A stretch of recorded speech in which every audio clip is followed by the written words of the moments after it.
The conference room still smelled like burnt coffee and expensive cologne when she placed her badge beside the untouched glass of water.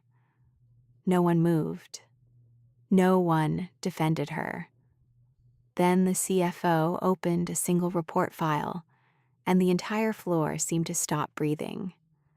The 27th floor of the building always felt colder than the rest of the company, not because of the air conditioning, because decisions were made there, careers ended there, fortunes appeared and disappeared there like figures on a stock chart. That morning, the glass walls of the executive conference room reflected a gray Manhattan rain. Tiny drops crawled down the windows, like nervous employees trying not to be noticed. Inside, 30 people sat around the polished black table. No one spoke. At the head of the room sat Daniel Mercer. Silver tie, sharp jawline, the kind of stare that made junior analysts rehearse sentences in elevators before speaking to him. Beside him lounged his son, Ethan Mercer, casually spinning a Mont Blanc pen between his fingers as if this were a brunch meeting instead of a quarterly exposure review involving hundreds of millions of dollars. Across from them sat Elena Voss, dark blazer, hair tied back, no dramatic makeup, no visible nerves, just a thin silver watch and a stack of neatly organized folders. The kind of person people underestimated because she never raised her voice, which was exactly why half the executives in the room feared her.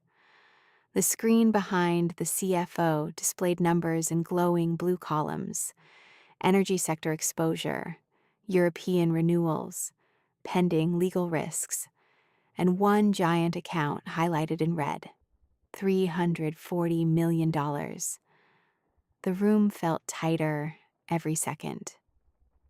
"Let's continue," said the CFO quietly. Elena flipped open a folder. "Before we approve the extension package, we need to address the Zurich clause issue. If the client exercises the secondary exit condition, the company absorbs." "Oh my God," Ethan interrupted, leaning back in his chair.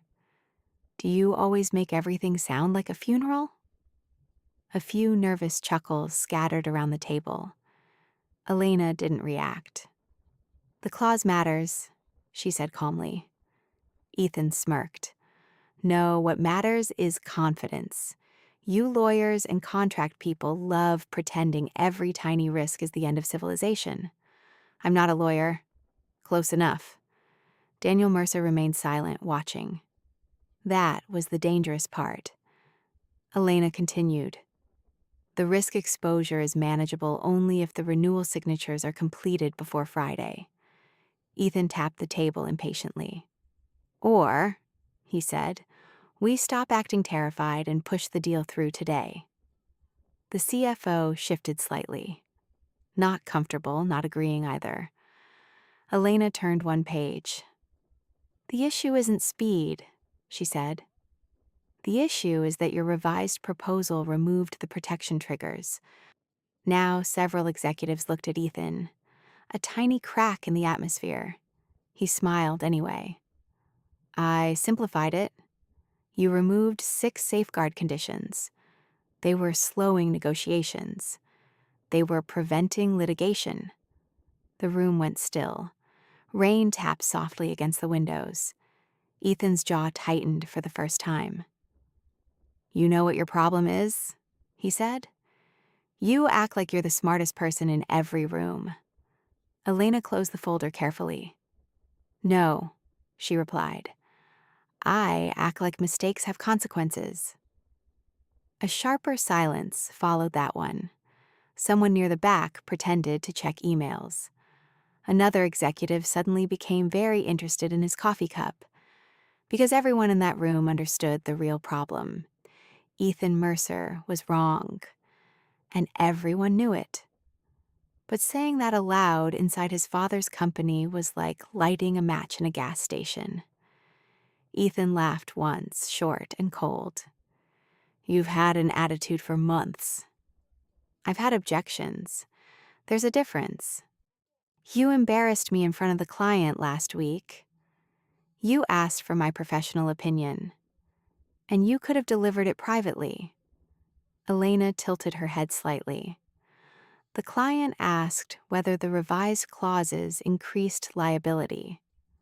And? I answered honestly.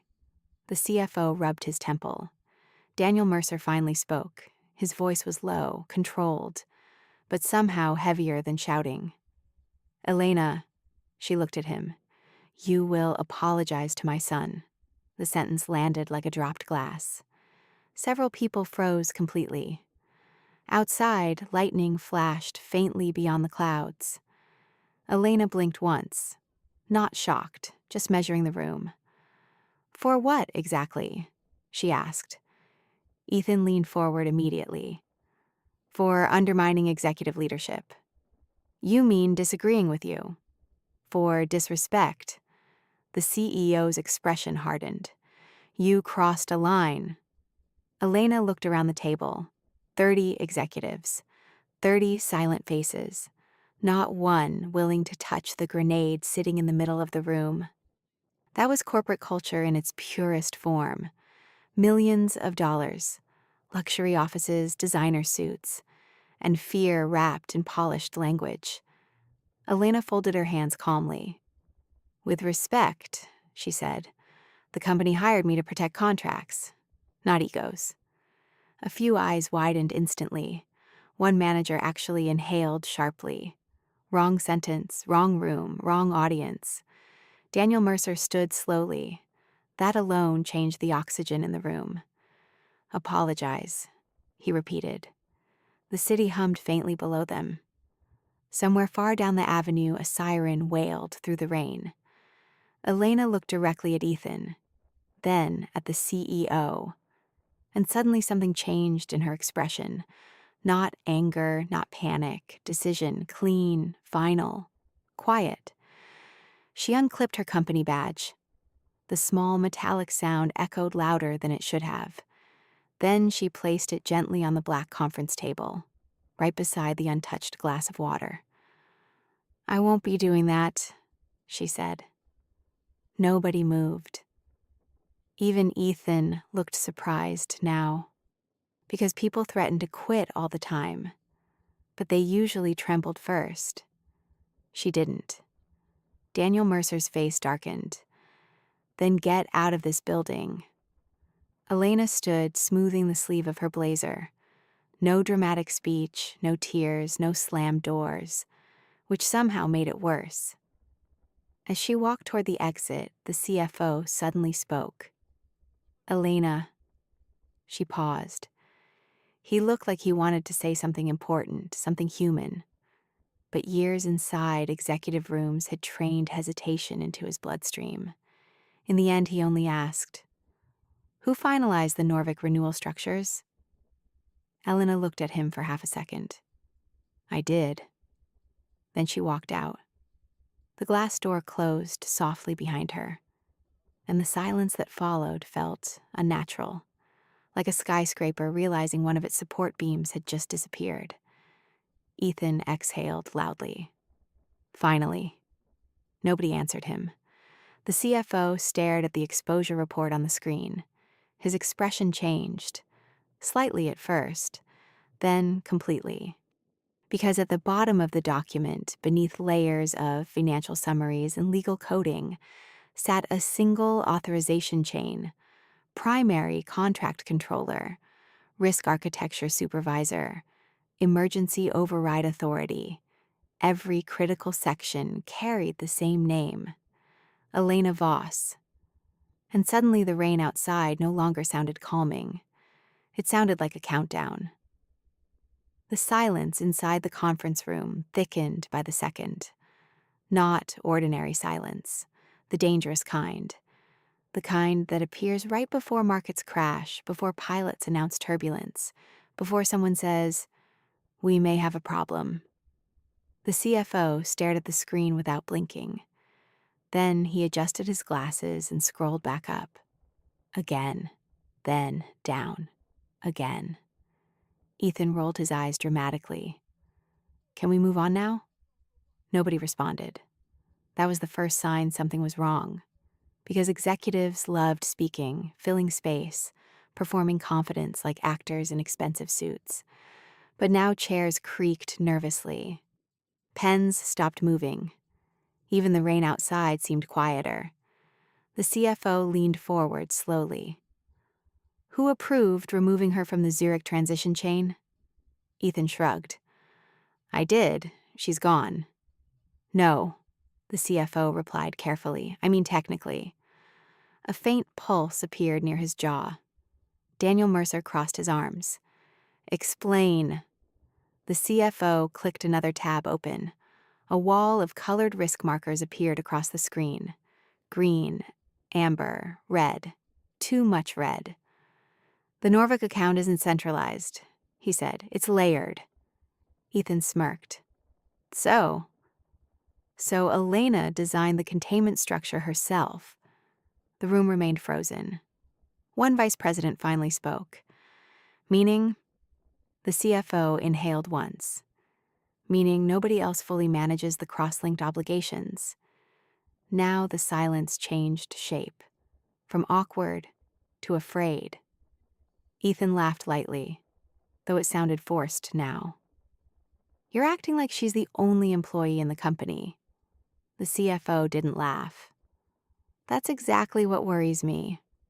A soft crack of thunder rolled outside. Daniel Mercer stepped closer to the screen. What exposure are we actually talking about? The CFO clicked again. A detailed matrix appeared. European energy contracts, insurance backstops, currency hedges, penalty triggers, secondary liability chains. The numbers stacked across the display like unstable dominoes. Then everyone saw it. Projected exposure under failed renewal conditions. $340 million. Someone whispered, Jesus. Ethan straightened in his chair. Wait, that's worst-case modeling. No, the CFO said quietly. Worst case is higher. A few executives exchanged looks immediately. One woman near the far end of the table opened her laptop and began typing rapidly, fingers suddenly unsteady. Daniel Mercer's expression hardened into stone. How dependent are we? The CFO hesitated. That hesitation scared the room more than any answer. Finally, he said, Elena personally handled every major amendment negotiation for the last 18 months. Ethan scoffed, then assigned someone else. The CFO looked at him with visible disbelief. This isn't onboarding a replacement sales manager. Another click, another screen. A chain of pending approvals appeared. 37 contracts, 22 awaiting manual authorization, 7 requiring direct client confirmation, 4 marked urgent. And beside almost every line sat the same status note, pending review, EVOS. The room suddenly felt too small. One executive loosened his tie. Another reached for water with shaking fingers. Daniel Mercer spoke carefully now, every word slower than before. Can the team finalize them? The CFO answered immediately this time. No. That word landed hard, sharp, absolute. Ethan frowned. Why not? Because she never delegated the strategic clauses. That's bad management. No, the CFO replied. That's how she prevented legal exposure. A dangerous realization spread across the room. Not dramatic, not loud, just cold. Like watching floodwater rise inch by inch under a locked door. The CEO walked toward the window overlooking Manhattan. Below them, the city moved normally. Yellow taxis, umbrellas, pedestrians buying coffee. Nobody outside knew that inside the tower, a corporation worth billions had just removed the one person holding together a massive international client structure. Daniel Mercer turned back slowly. How long before this becomes visible? The CFO checked the timestamps. 22 minutes. The room stared at him. What happens in 22 minutes? Someone asked. The Asian compliance team receives the unsigned amendment status. A beat passed. Then another. And if they escalate? The vice president asked quietly. The CFO looked at the exposure estimate again. They freeze execution authority. Ethan finally stopped pretending this was funny. That won't happen. The CFO met his eyes. She warned us about this 3 weeks ago. The sentence hit like a slap. Daniel Mercer narrowed his gaze. Why wasn't I informed? Nobody answered immediately, because everyone knew the truth. The warning had been mentioned, briefly, quickly, then ignored because Ethan called it overly cautious, and nobody wanted to challenge the CEO's son twice in the same meeting cycle. Corporate fear had a smell: cold coffee, printer toner, silence. The CFO suddenly stood up. Call her. Ethan blinked. What? Call Elena. Daniel Mercer's jaw tightened. She resigned. Yes, the CFO said. And in 20 minutes we may lose operational control over a $340 million account. The words finally cracked the illusion in the room. People began moving all at once. Phones unlocked, laptops opened, assistants were texted. One executive hurried out into the hallway, whispering urgently into a headset. Panic in corporations never looked cinematic. It looked administrative, fast typing, dry mouths, forced calm. The CEO looked furious now, though it was no longer clear at whom. Ethan stood. This is ridiculous. She's replaceable. The CFO stared at him for a long moment, then asked quietly, Do you even know where the Copenhagen liability appendix is stored? Ethan opened his mouth. Nothing came out. The CFO continued. Do you know which client executive refuses unsigned digital copies? Silence. Do you know why Elena separated the Baltic risk structures from the Zurich renewals? Nothing. Not one answer. And suddenly the room saw it clearly. Ethan Mercer had authority. Elena Voss had competence, and only one of those kept companies alive. The CEO's phone buzzed. He answered immediately. Listened. Said nothing. Then lowered the phone slowly. His expression changed. Not anger anymore. Calculation. What now? Asked the CFO. Daniel Mercer looked toward the conference room door Elena had walked through less than half an hour earlier. The client is asking for her directly. Nobody spoke, because some moments expose the truth so completely that language becomes unnecessary. And for the first time that day, Daniel Mercer looked uncertain. At the far end of the room, the untouched company badge still rested on the black conference table. Small, silent, and suddenly more powerful than anyone sitting there. If you think this is where the pressure peaks, you're wrong. The next move won't happen inside the boardroom, and one phone call is about to change who really controls the company. If this story pulled you into the tension of glass towers, silent power plays, and the moment competence becomes impossible to ignore, subscribe and stay with me for the next chapter. Because the next conversation won't happen in a boardroom. It'll happen where titles suddenly stop mattering, and desperation begins talking louder than pride. The elevator doors closed behind Elena Voss with a soft metallic whisper. 27 floors above her, executives were panicking in tailored suits. Down here, in the descending silence of polished steel and mirrored walls, she finally exhaled. Not dramatically. Just once. Controlled. Measured. Like someone setting down a heavy suitcase after carrying it too long. Her reflection stared back at her from the elevator mirror. Calm face, straight posture, eyes slightly tired around the edges. Not defeated. Just finished. The lobby of Mercer Global Holdings glowed with cold luxury. Marble floors reflected chandelier light like frozen water. The security guards near the entrance straightened instinctively when they saw her walking toward the exit. One of them, an older man named Victor Hale, frowned slightly. "Everything okay upstairs?" Elena gave the smallest smile. "When is it ever?" He almost laughed. Almost. Then he noticed the missing badge clipped to her blazer. His expression changed immediately. "You leaving?" "Looks like it." Outside, Manhattan rain wrapped the streets in silver haze.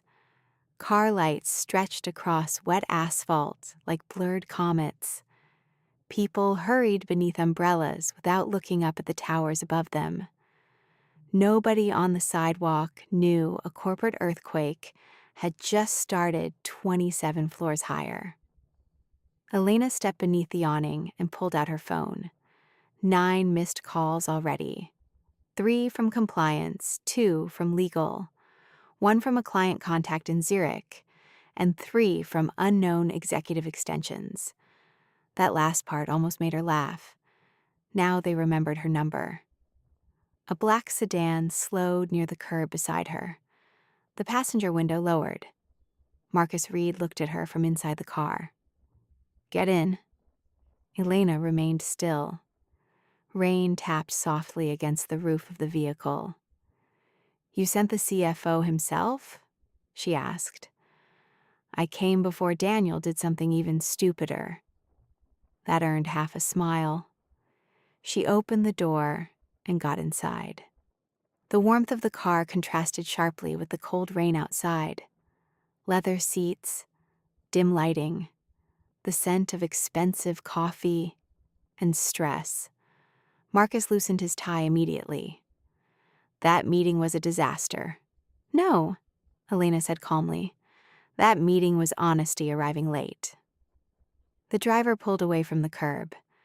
Traffic lights reflected across the windshield in streaks of red and gold. Marcus rubbed both hands over his face. "They're scrambling upstairs." "They should be." "You really walked out. You really stayed." A tiny silence settled between them. Not hostile, just tired. Marcus stared out the window for a moment before speaking again.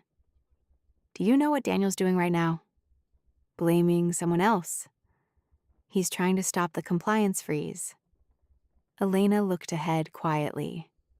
"He can't." "You sound very certain." "I built the system." The car stopped briefly at a red light. Outside, steam rose from a subway grate into the rain like the city itself was overheating. Marcus studied her carefully. "You planned for this." "No," Elena replied. "I planned for incompetence." Another silence, sharper this time. Then Marcus lowered his voice. "How bad is it, really?"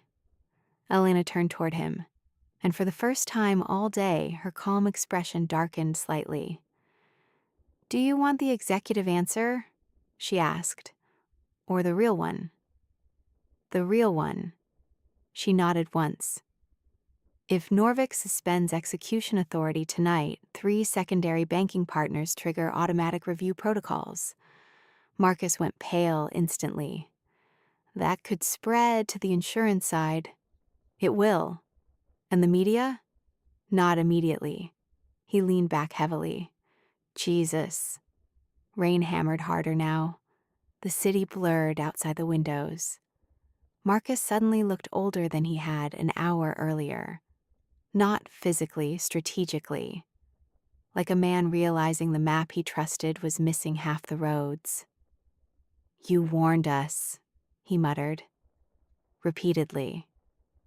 Daniel thought you were exaggerating. Daniel stopped listening to people years ago. Now he only listens to outcomes. Marcus looked at her carefully. And what outcome are you planning? That question lingered, because beneath the exhaustion, beneath the professionalism, there was something else now. Freedom. Small, unfamiliar, dangerous.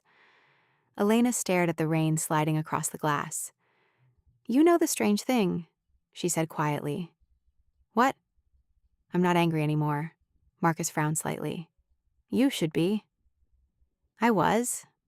For a long time. Her voice remained calm, but softer now. Do you know what happens when you spend years making yourself indispensable? Marcus said nothing. Nobody notices you, she continued. They notice the machine working. Traffic began moving again. The sedan rolled through glowing intersections while the city pulsed around them. I stayed until 2 a.m, fixing exposure models nobody else understood. I canceled vacations for emergency negotiations. I protected executives who barely remembered my name. Marcus looked down.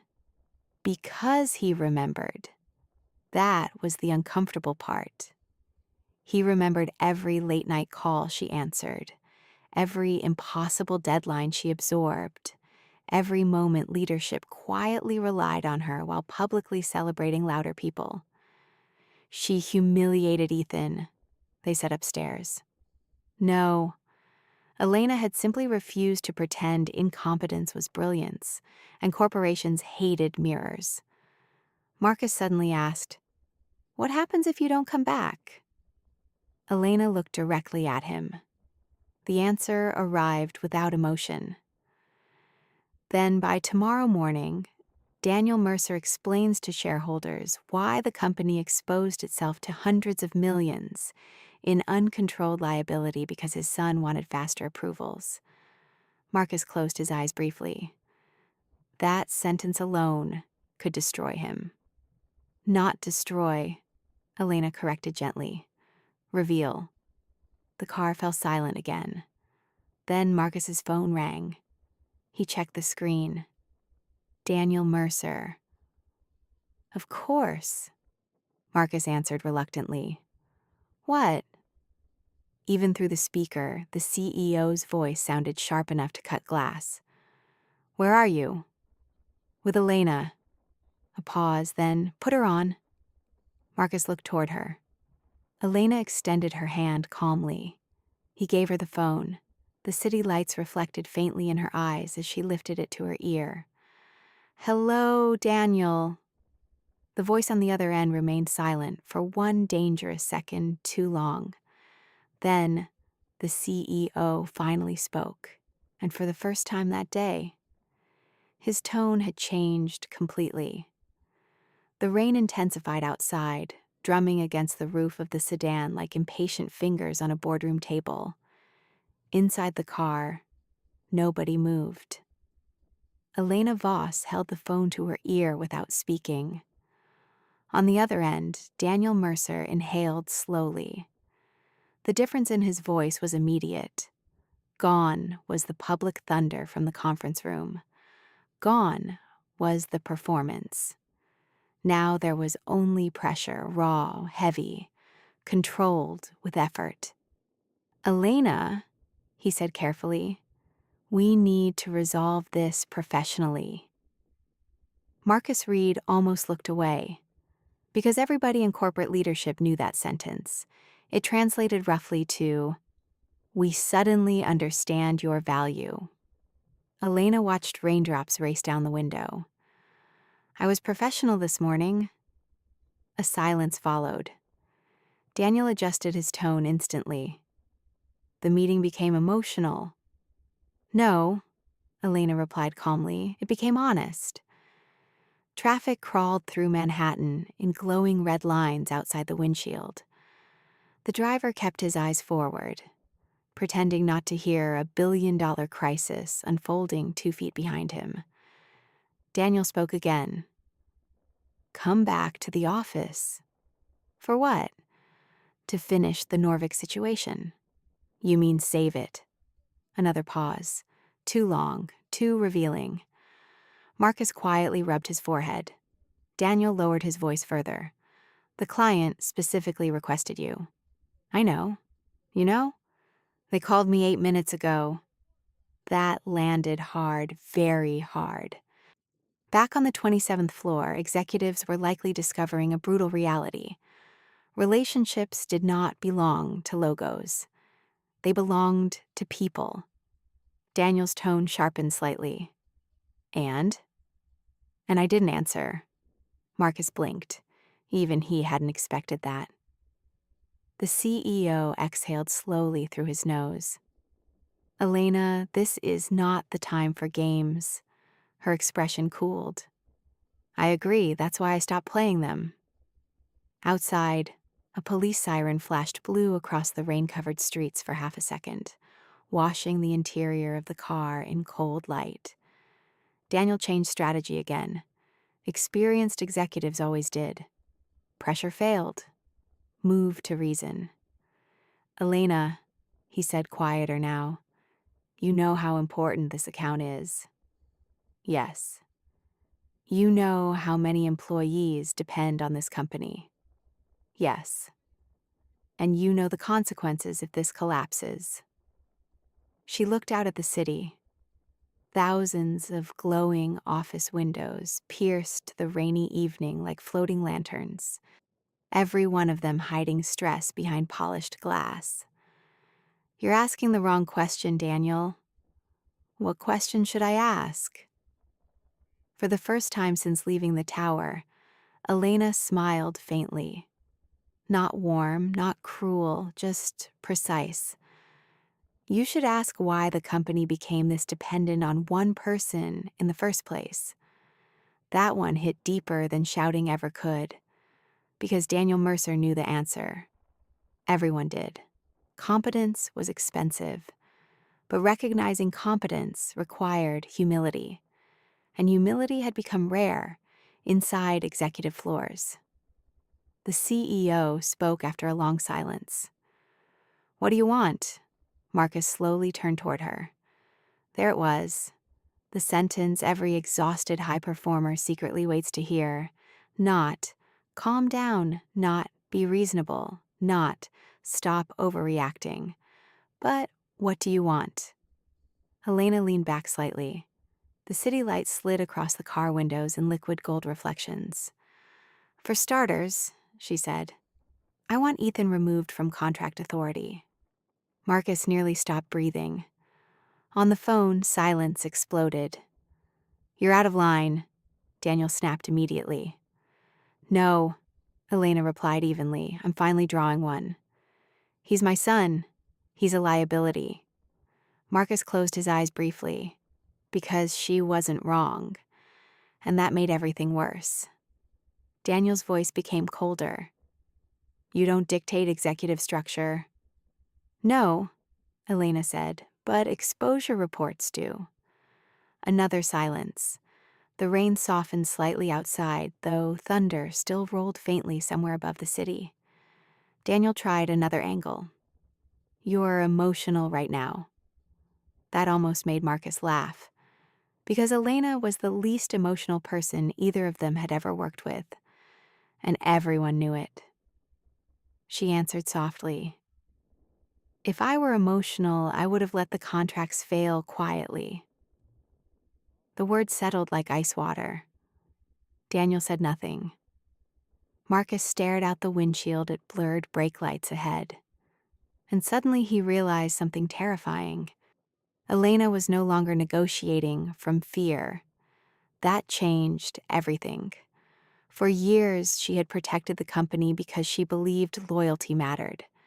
Now she understood leverage, and people who discover leverage after years of silence become extraordinarily dangerous. Daniel finally spoke again. What else? Elena answered immediately. Independent oversight on all international risk approvals. Marcus looked at her sharply. That was enormous. You're restructuring executive authority. Daniel said. I'm protecting shareholder interests.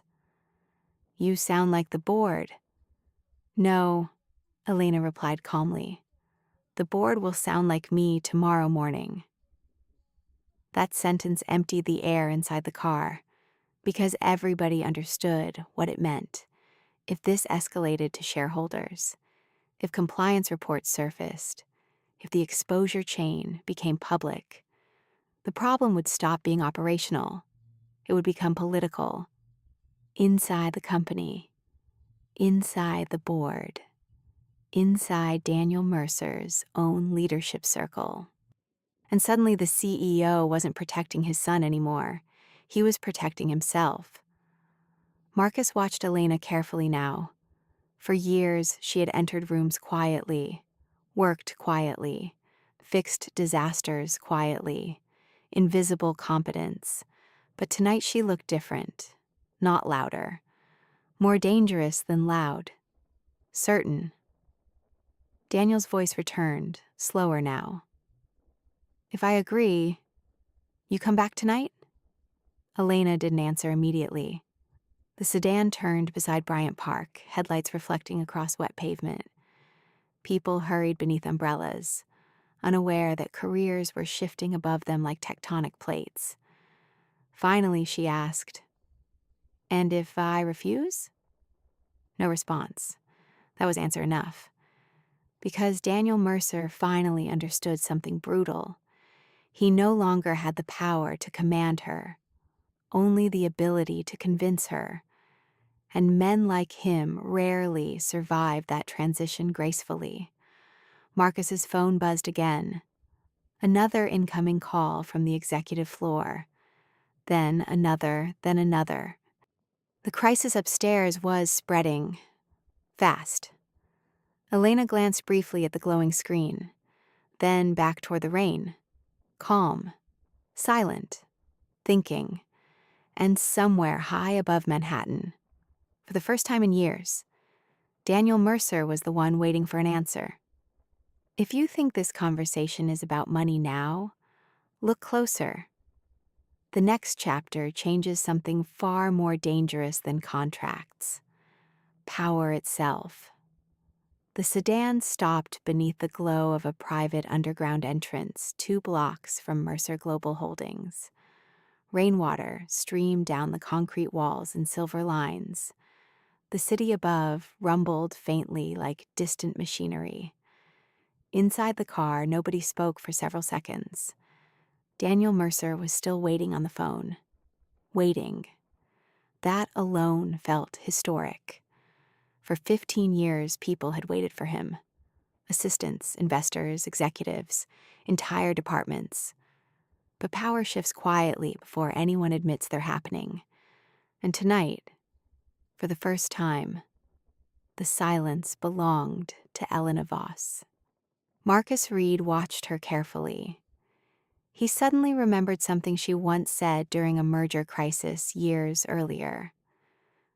The most dangerous moment in business, she told him, is when the person carrying the system realizes the system needs them more than they need it. Back then, he thought it sounded philosophical. Tonight, it sounded operational. Daniel's voice crackled faintly through the phone speaker. "Elena," she finally answered. "I'm here. We are running out of time." "No," she corrected softly. "You already ran out of time. Right now you're running out of options." Marcus actually looked down after that one, because there was no defense against truth delivered calmly. The CEO exhaled sharply.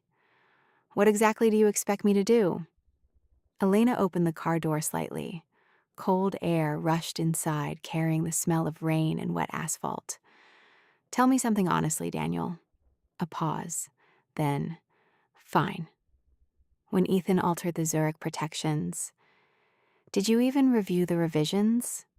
Silence. Long silence. The kind that answers everything. Marcus closed his eyes briefly. There it was. The real fracture beneath the company.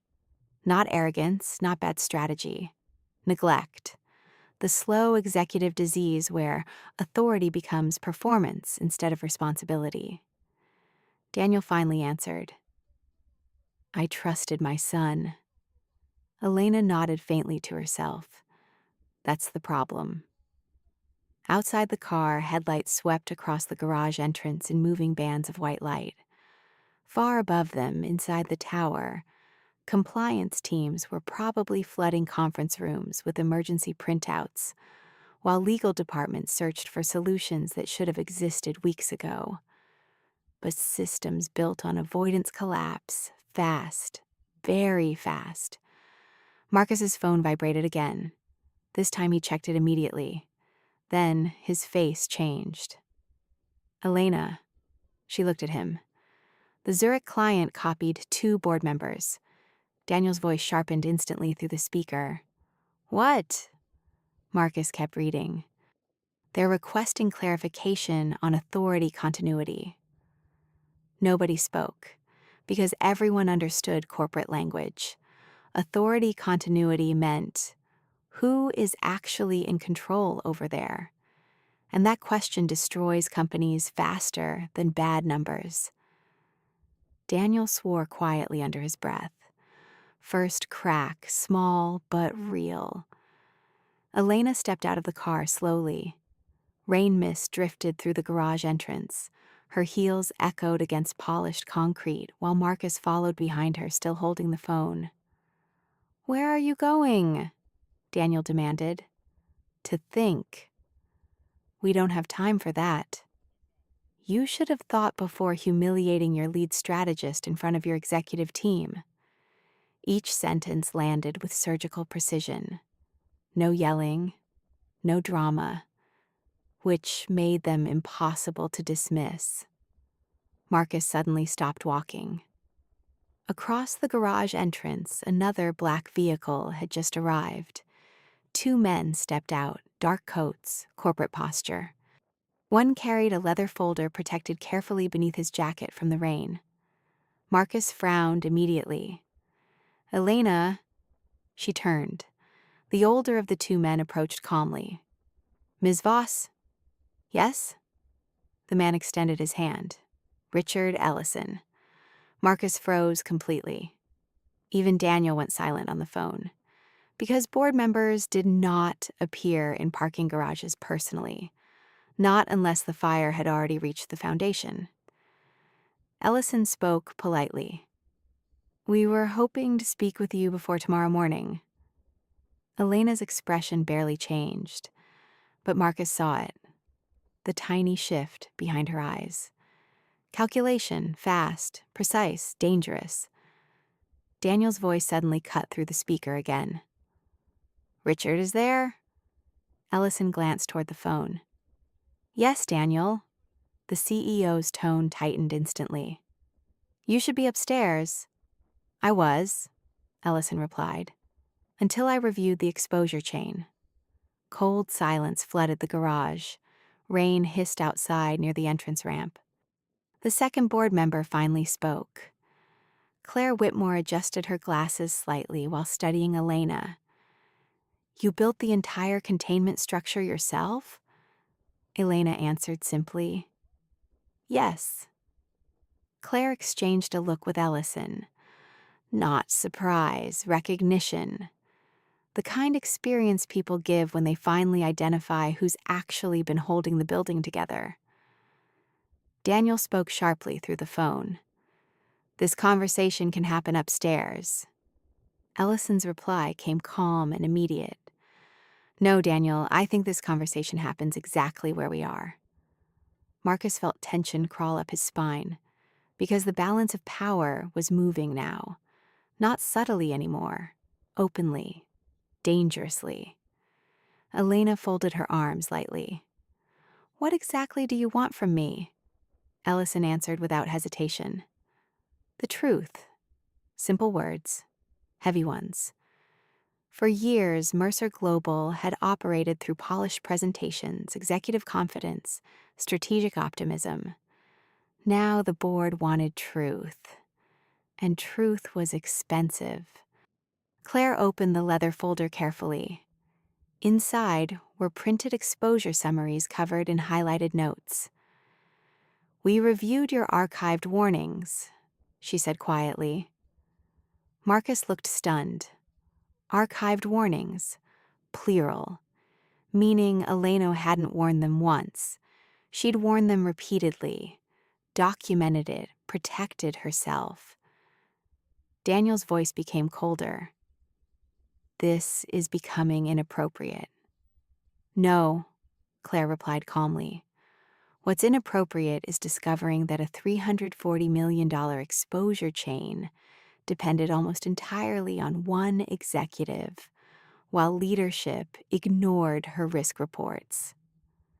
That one pierced straight through the last illusion in the room. Marcus actually looked away. Because now the conversation wasn't about Elena anymore. It was about accountability. And accountability terrified powerful people more than failure ever did. Rain thundered harder outside. Somewhere above the city skyline, lightning flashed white against the clouds. Ellison stepped closer to Elena. "If you walk away tonight," he said quietly, "this company enters a crisis by market open." Elena held his gaze. "And if I stay?" Claire answered this time. "Everything changes." The garage fell silent. Not empty silence. Transformational silence. The kind that appears exactly one moment before history turns. Marcus suddenly realized something enormous. This stopped being a negotiation the second the board arrived. Now it was succession, authority, control. And standing in the middle of it all, rainlight reflecting softly across her face, was the woman they told to apologize less than an hour earlier. Ellison extended the folder toward her. "Ms. Voss," he said carefully, "we would like to discuss the future of Mercer Global Holdings." And somewhere 27 floors above them, Daniel Mercer finally understood the most dangerous truth in corporate power. The person you humiliate today may become the person deciding your future tomorrow.